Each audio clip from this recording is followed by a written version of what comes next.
Déjà, bonjour Monsieur Maillet. Bonjour. Je suis Charline de Space Blog. Oui, enchanté. Euh, Non, c'est déjà.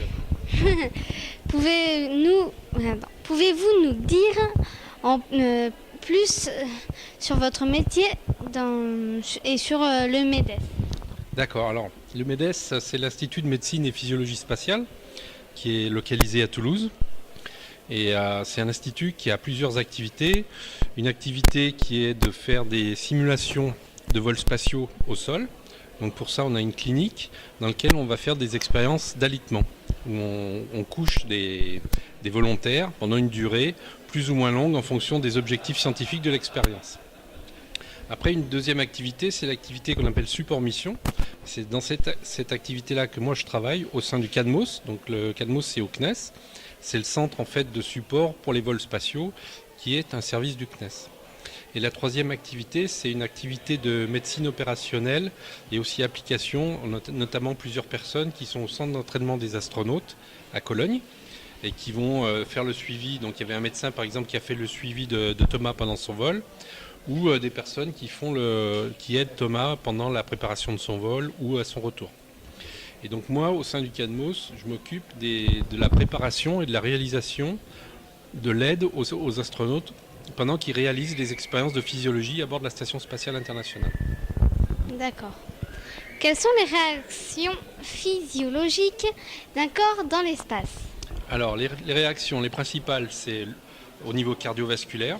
On a en premier lieu, au début du vol, un déplacement des liquides de l'organisme qui vont migrer de la partie basse jusqu'à la partie haute. Parce qu'en fait, quand on est au sol debout, on a une accumulation de sang et de liquide dans les jambes, du fait de la gravité. Et quand les astronautes arrivent dans l'espace, on a plus facteur gravité et le sang a tendance à remonter vers la tête. Donc ça, c'est un des premiers effets qui est observé pendant les vols. Après, au cours du vol, en fonction de la durée, on a aussi des modifications au niveau musculaire et des modifications osseuses. Alors, le muscle, c'est les astronautes, suivant la durée de vol, ils peuvent perdre entre 20 et 30% de certains sites musculaires.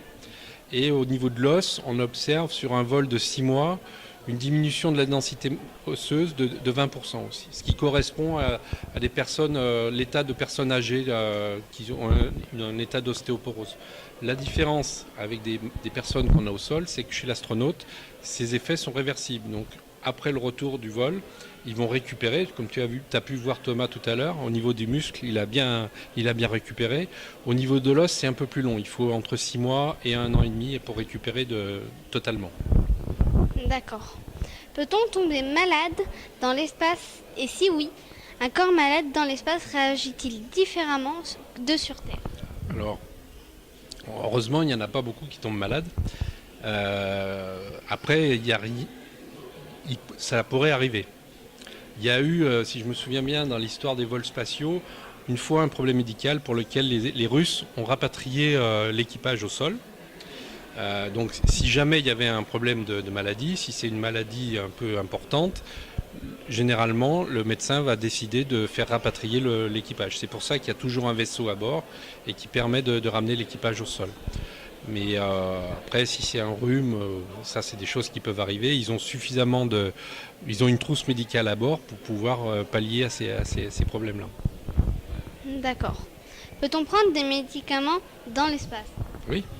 Donc ils ont des médicaments qui permettent de répondre aux premières urgences. Les maux de tête, ça arrive à tout le monde. Des médicaments pour divers problèmes.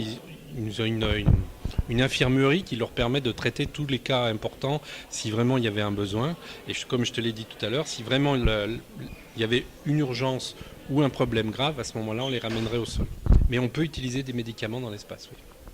Ces médicaments sont-ils spéciaux? Non, c'est les mêmes que les médicaments qu'on va avoir au sol.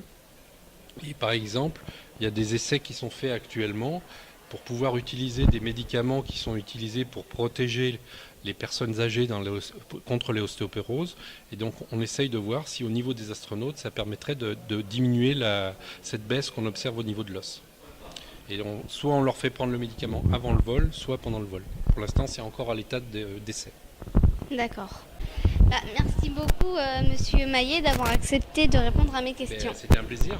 Et puis encore félicitations pour tout.